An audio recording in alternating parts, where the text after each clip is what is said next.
Assalamualaikum warahmatullahi wabarakatuh dan salam sejahtera. Selamat datang ke hot seat istimewa kita pada hari ini.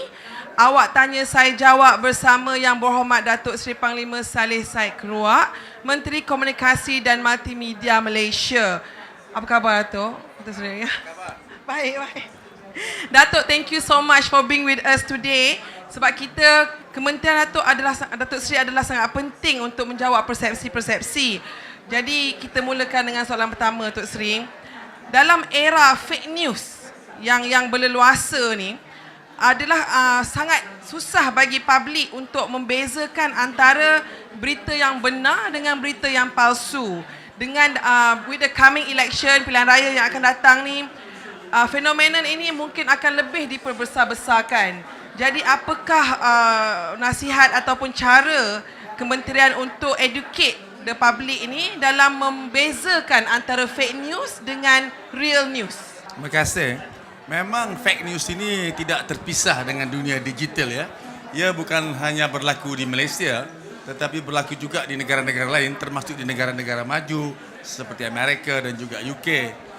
Masalah sekarang ialah oleh kerana kita ini terlalu bergantung dengan gadget kita ya. Kadang-kadang kalau kita menerima berita daripada kawan-kawan kita, daripada ahli-ahli grup kita, kita tidak periksa sama ada maklumat itu betul ataupun tidak. Apa yang berlaku, kita terlalu kelangkabut, viral kepada grup yang lain. Dan kita kata, minta pencerahan. Ini masalahnya. Kerana kita harus membezakan antara fake news dan juga pandangan ataupun opinions kita yang jelas. Tetapi dalam soal fake news ini, kita di peringkat MCMC ada dua kaedah membantu. Pertama, kita ada program kesedaran yang dinamakan klik dengan bijak. Kita harus pastikan sebelum kita viral, klik kepada kawan-kawan kita, kita pastikan kesahihannya. Kerana implikasinya bukan saja ke atas mana-mana individu, tapi kemungkinan implikasinya adalah kepada keselamatan negara dan juga kepada masyarakat keseluruhannya.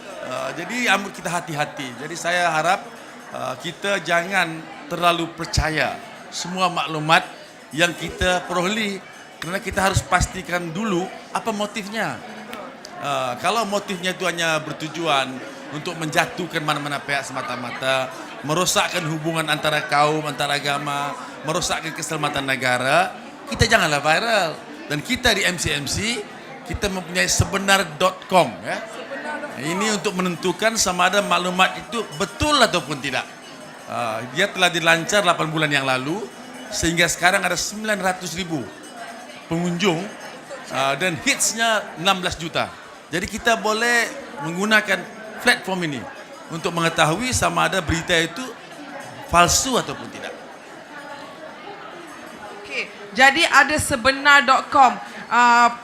Penonton-penonton di luar sana, kalau nak cek news tu, kita pergilah ke sebenar.com. Kementerian telah pun menyediakan platform tersebut untuk kita. Soalan seterusnya, Datuk Seri, ini soalan non-traditional threat lah. Cyber threat ataupun ancaman cyber adalah satu isu yang berleluasa, bukan kerajaan kita saja, tapi kerajaan di dunia secara global struggling to address. Jadi di Malaysia ada lebih daripada 10,000 kes di mana berkaitan dengan online scam, hacking dan sebagainya, dan perkara ini merisaukan rakyat. Jadi apakah nasihat Datuk Seri kepada rakyat untuk mengelakkan daripada online scamming dan sebagainya ni? Kerajaan memang memerhati agak serius tentang jenayah cyber ini. Itulah sebabnya baru-baru ini Kabinet telah membuat keputusan untuk diwujudkan Cabinet Committee on jenayah cyber, di mana saya telah dipilih sebagai pengurusinya. Dan kita akan mengambil langkah-langkah yang tertentu untuk menentukan agar masyarakat kita, khususnya pengguna kepada internet ini, anak-anak muda, agar hati-hati ya, agar hati-hati untuk berkongsi maklumat mereka kepada orang lain. Yang menjadi masalah kita ialah kadang-kala dalam dunia digital ni, dunia internet ni, banyak pihak yang mahukan maklumat kita. So kita ada beberapa tips ya, ada 8 tips yang ingin saya kongsikan untuk kita menjaga data pribadi kita supaya tidak dapat dicuri orang lain. Pertama, kita hadkan kongsi maklumat pribadi. Kedua, sedar akan status sosial. Ketiga, tingkat tahap keselamatan gadget kita. Keempat, guna kata laluan kompleks. Artinya janganlah kita guna password yang very simple, mudah nanti, mudah birthday kah dan sebagainya. Biar lebih kompleks lagi. Kelima, berhati-hati dengan penipuan. Banyak dalam dunia internet sekarang ini sebenarnya adalah perkara-perkara tujuannya ialah untuk menipu kita. So kita juga kena hati-hati.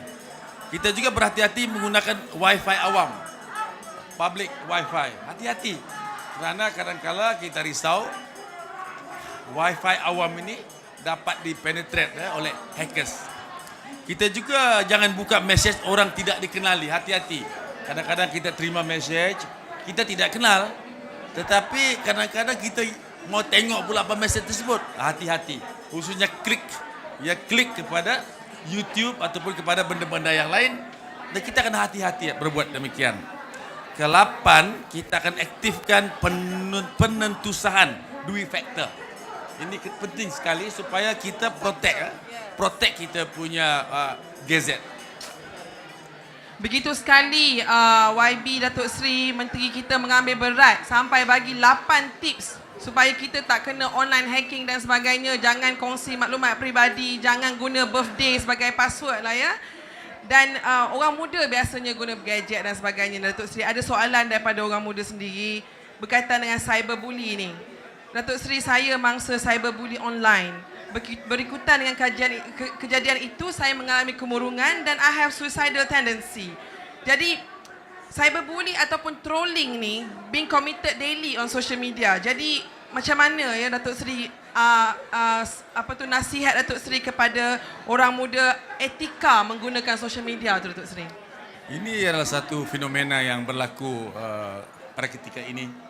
Dan ia kadang-kadang melalui platform antarabangsa ya. Sama ada WeChat ataupun platform yang lain. Dan kita tidak mampu menutup platform tersebut kerana ialah hostingnya adalah di luar negara. Bagaimanapun kita di peringkat Malaysia ini, kita kena memberi kesedaran kepada anak-anak muda kita, anak-anak kita. Kita sebagai ibu bapa juga kena kawal anak-anak kita dalam hal ini. Itulah sebabnya pada pandangan saya, kita harus hati-hati apabila kita berkongsi data yang ada pada kita. Dan kadang-kadang terlalu banyak pancingan ya, kita dipancing untuk melibatkan diri. Dan kalau kita tidak kawal keadaan ini, dia boleh merosakkan kita, merosakkan anak-anak kita. Jadi kita di peringkat kementerian dengan kerjasama kementerian yang lain berusaha bersungguh-sungguh untuk memberi kesadaran kepada ahli-ahli masyarakat kita. Dan penting juga keluarga memainkan peranan. Kadang-kadang kita tidak kawal anak-anak kita. Kita terlalu memanjakan anak-anak kita mereka memberi mereka gadget-gadget yang terbaik kadang-kala. Sehingga kan kita tidak ikuti apa mereka gunakan gadget tersebut. Jadi berhati-hatilah apabila menggunakan social media, dan apa saja yang kita post itu akan permanently stay on the internet tu, Datuk Seri. Kita berada di awak tanya saya jawab ni, Datuk Seri. Awak itu adalah public untuk menjauhkan persepsi dan mendekatkan realiti.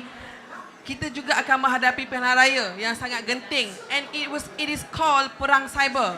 So Datuk Seri, apakah pesanan Datuk Seri kepada publik, kepada rakyat sempena pilihan raya akan datang ni? Presiden UMNO yang Amat Datuk Seri Najib sendiri telah mengatakan kita kena memenangi peperangan cyber ini.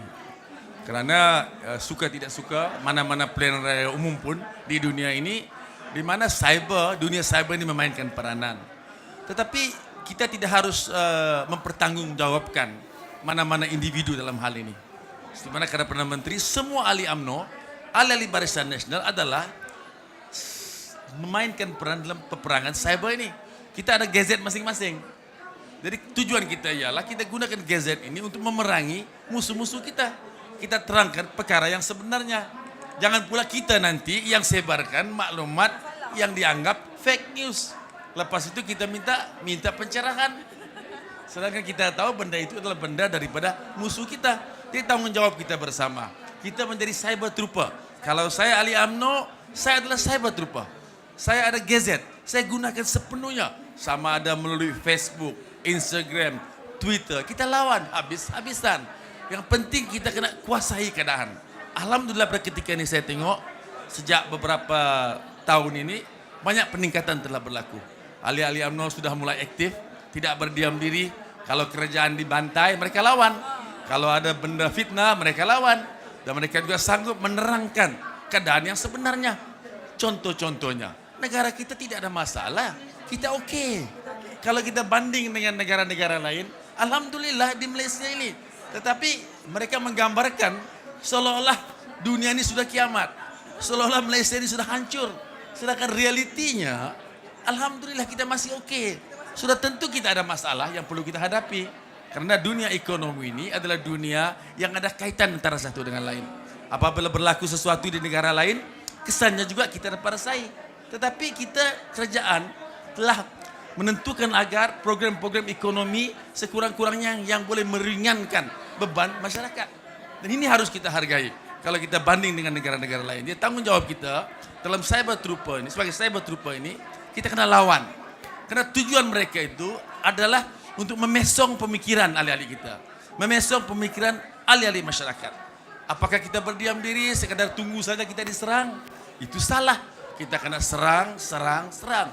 Lawan, lawan, lawan. Karena itu adalah prinsip kita. Kita ingin Malaysia ini terus dipimpin oleh BN yang didukung oleh UMNO. Karena hanya parti ini sajalah yang mampu memberi kestabilan, keamanan, keharmonian, kemajuan untuk rakyat Malaysia keseluruhannya. Kita tidak boleh serahkan kepada kumpulan yang asyik berpolitik, asyik bergaduh antara mereka. Akhirnya negara ini hancur, akhirnya rakyat juga yang akan menderita. Itulah harapan saya. Datuk Seri, terima kasih di atas penjelasan tentang fake news, cyber threat, cyberbully dan sebagainya. Dan yang lebih penting lagi, memandangkan kita akan menghadapi perang cyber, jadi adalah tanggungjawab semua ahli-ahli UMNO menjadi cyber troopers kepada parti ini. Kami di Hot Seat Awak Tanya Saya Jawab mengucapkan berbanyak-banyak terima kasih pada Datuk Seri kerana sudi menjawab segala persepsi-persepsi tersebut dan mendekatkan rakyat kepada realiti. Kami harap kalau ada Hot Seat lagi, Datuk Seri sudilah join kami lagi. InsyaAllah. Terima kasih Datuk Seri. Assalamualaikum warahmatullahi wabarakatuh.